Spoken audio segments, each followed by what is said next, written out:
اس وقت میرے ہاتھ میں بھی ایک کتاب ہے, شفا کے بھی ہاتھ میں کتاب ہے, اور ہم نے اپنے کلر کی میچنگ سے کتاب نہیں رکھی ہے, میچنگ سے رکھی ہے, یہ خود بخود ہو گئی ہے.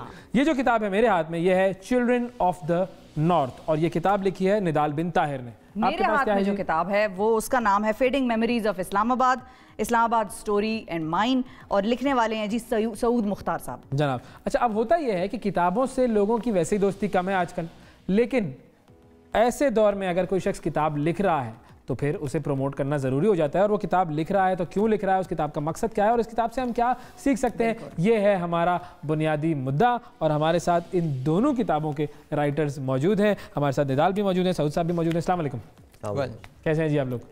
ٹھیک ٹھاک, بالکل. تو یہ جو دونوں کتابیں ہیں, سعود صاحب سے آغاز کر لیتے ہیں. چلیں, آپ کیونکہ اسلام آباد میں ہم بیٹھے ہیں تو فیڈنگ میموریز آف اسلام آباد کی ذرا بات کر لیتے ہیں. کون سی ایسی میموریز ہیں آپ نے جو اس کتاب میں ڈالی ہیں اسلام آباد کے حوالے سے, جو اب اسلام آباد تبدیل ہو گیا, تبدیلی کی نظر ہو گیا, تو وہ کون سی ایسی باتیں ہیں جو پہلے ہوا کرتی تھیں اور اب نہیں, اور وہ ہمیں اس کتاب میں ملیں گی؟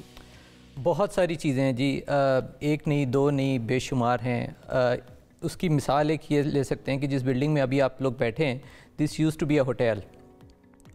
نیفٹیکس سینما تھا, امریکن سینٹر تھا, سراج کور مارکیٹ تھی. I mean people who have been here for a while would remember کہ وہ that was a go to place. So اس طرح کی بہت ساری چیزوں کا اس میں ذکر ہے. پھر اس میں شہرزاد ہوٹل کا ذکر ہے جو کہ پاکستان ہاؤس تھا, پھر شہرزاد ہوٹل بنا, اس کے بعد پھر فارن آفس بن گیا.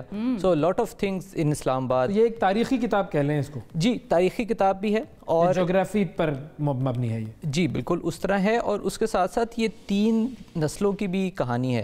کیونکہ میری والدہ پہلے لوگوں میں سے تھیں جو یہاں اسلام آباد آئیں, تو اس کے بعد I am the second generation, اور آبویسلی آپ کی والدہ نے تو وہ چشمے بھی دیکھے ہوں گے جو ہم میں ہر سیکٹر میں خوبصورت چشموں کا ہم سنتے ہیں کہ وہ ملا کرتے تھے, اب وہ جو ہے کچرے کا ڈھیر بنی ہوئی ہیں.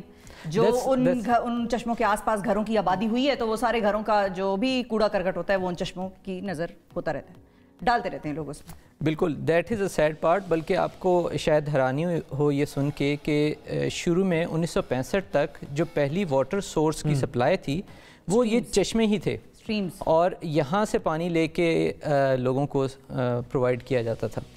سو آئی تھنک شہر کو ہم نے خراب بہت زیادہ کیا ہے, اچھا کم کیا ہے. اس خرابی کے باوجود ابھی یہ دنیا کا خوبصورت ترین دارالحکومت ہے. اب اگر ہم خرابی کی طرف مزید مائل ہوتے رہیں گے تو یہ اعزاز بھی چھن جائے گا. نڈال آپ کی طرف آتے ہیں, یہ جو آپ کی کتاب ہے چلڈرن آف دا نارتھ, یہ کس کے بارے میں ہے؟ سو یہ بیسکلی ایک ٹرو سٹوری میں بیسڈ ہے. 2012 کا ایک قصہ ہے جب میں اور میرے 3 دوست یونیورسٹی میں ہوتے تھے, اور جس طرح بہت زیادہ یونیورسٹی کے اسٹوڈنٹس ارادہ بناتے ہیں نارتھ پاکستان جانے کا, گھومنے کا, ٹرپ پہ جانے کا. تب نارتھ اتنا دنیا میں مشہور اور پاکستان میں بھی اتنا مشہور نہیں تھا, اور ہم نے جوش میں آ کے ہم نے ایک لیک دیکھا, آسو لیک کے نام سے, انٹرنیٹ پہ, اور ہم نے کہا ہم نے یہاں جانا ہے. اور کوئی تیاری نہیں تھی, کچھ پتہ نہیں تھا, کچھ ریسرچ نہیں تھی.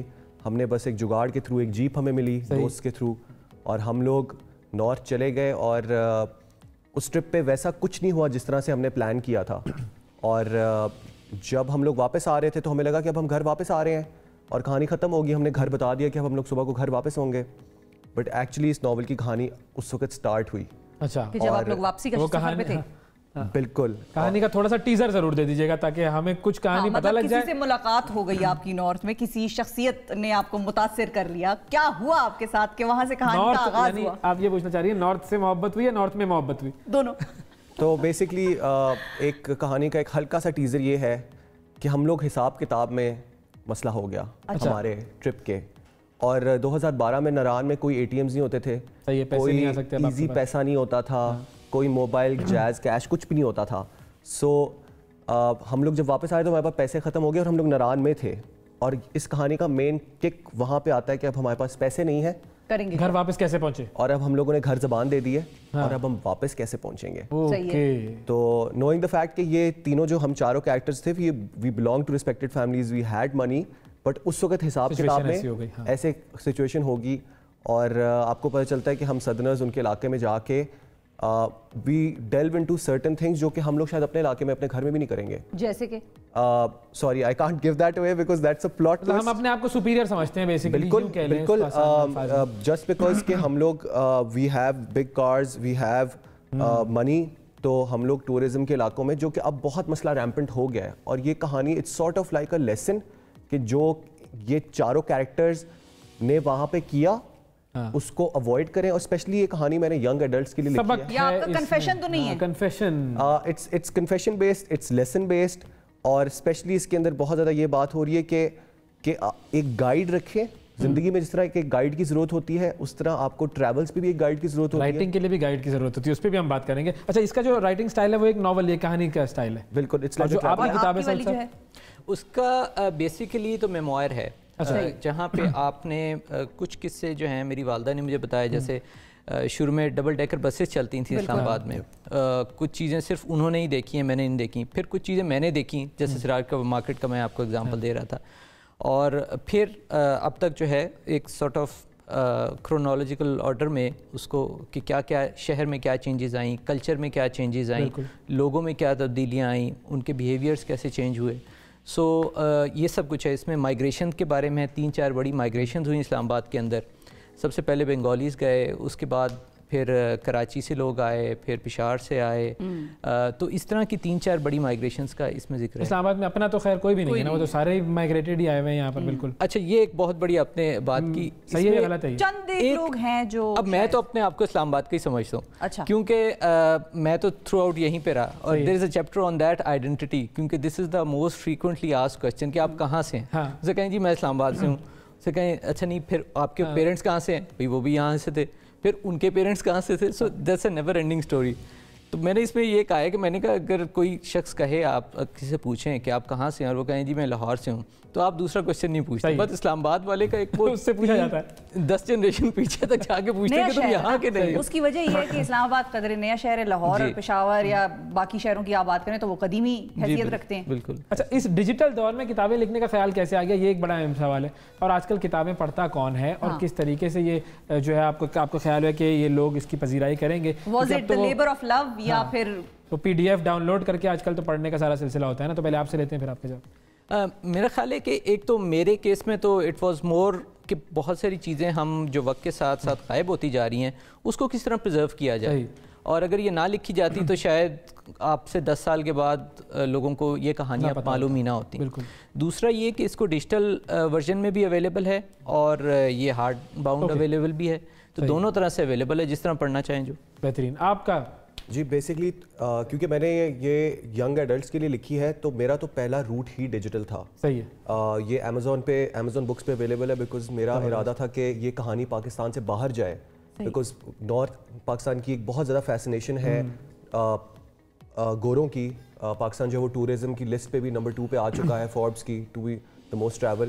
تو 2020 میں تو بہت زیادہ ویسٹ کے لوگ ایسٹ کی طرف, پاکستان کی طرف رخ کر رہے تھے. تو یہ کہانی لکھنے کا مین مقصد یہی تھا کہ اسے انٹرنیشنلی بھیجا جائے, باہر بھی, لوکلی بھی جس نے پڑھنی ہے. لیکن باہر تو پڑھنے کا بہت زیادہ رواج ہے, ہم تھوڑا کتاب سے دور ہو گئے ہیں. باہر تو لوگ ٹریولنگ کے وقت اپنے ٹیوبز میں وہ ڈیجیٹل پہ پڑھ رہے ہوں یا کتاب کو فزیکل فارم میں پڑھ رہے ہوں, لیکن پڑھنے سے رجحان ہے. یہ کس طرح بڑھ سکتا ہے؟ ایک تو میرا خیال ہے جنرلی لوگوں کے اندر یہ ایک فیلنگ ہونی چاہیے کہ کتاب پڑھنے کا ایک اپنا مزہ ہے. ٹھیک ہے, so it's a enjoyable thing, you get to know people کہ جس نے لکھی ہے اس کے بارے میں. پھر ایک مین تھیم کے علاوہ اس میں بڑے انٹرسٹنگ واقعات ہوتے ہیں بعض دفعہ, جو آپ سمرائز جب کریں تو اس میں وہ غائب ہو جاتے ہیں. سو دیر از نو سبسٹیٹیوٹ آف ریڈنگ اے بک. اور اسی لیے اس میں وہ جنریشن جو بک سے دور ہو گئی ہے, وہ تو اب ہو گئی ہے دور. وہ اب دوبارہ کتابوں کی طرف شاید نہ آئے. جو ینگر لوٹ آنے والی جنریشن, ان کو آپ کتاب کی طرف مائل ضرور کر سکتے ہیں. ان کا ابھی دماغ اس طرح سے پروگرام نہیں ہوا ہوگا ڈیجیٹل اور اس کی طرف شاید نہیں, وہ بھی ڈیجیٹل ہی ہے نا. اگر ماں باپ لگا دیں گے, نہیں اگر ماں باپ لگا دیں گے, درمیان والے بچے تو بیچارے نہ ٹیک ورلڈ میں ہیں اور نہ پرانے دور میں, درمیان میں ہی ہیں کہیں. آئی تھنک جو کتاب جو ہے, I think it's making a comeback, because لوگوں کو ڈیجیٹل اسکرینس کا جو نقصان ہے اس کا بھی اندازہ ہو رہا ہے. اور جو ایک بات کتاب کی جو فرق ہے, because I also made a come back on books in corona Times. میں نے کتاب, میرا بیسکلی تعلق تھیٹر اور ڈاکیومنٹری سے ہے, لیکن میں کتاب پہ واپس اس لیے آیا کیونکہ جب کرونا جو پچھلا سال تھا بڑا ٹف تھا پوری دنیا کے لیے, تو that is when I got the chance to write it down, because جو کام تھا وہ لمیٹڈ تھا, اور بہت زیادہ دنیا جو ہے وہ واپس اسکرپچر کی طرف واپس آئی ہے ڈیورنگ دس ٹائم. تو یہ اردو میں کب آئے گی آپ دونوں سے, بلکہ یہ میں پوچھ لیتا ہوں. اردو جلدی آئے گی. ہاں, آپ کی والی تو جلدی آ رہی ہے, آپ کا بھی اردو کا ایسا کوئی پلان نہیں ہے؟ نہیں, کیا کہتے ہیں, یہ ایک بڑا مسئلہ ہے کہ میرا جو تھاٹ پروسیس ہے وہ انگریزی میں چلتا ہے,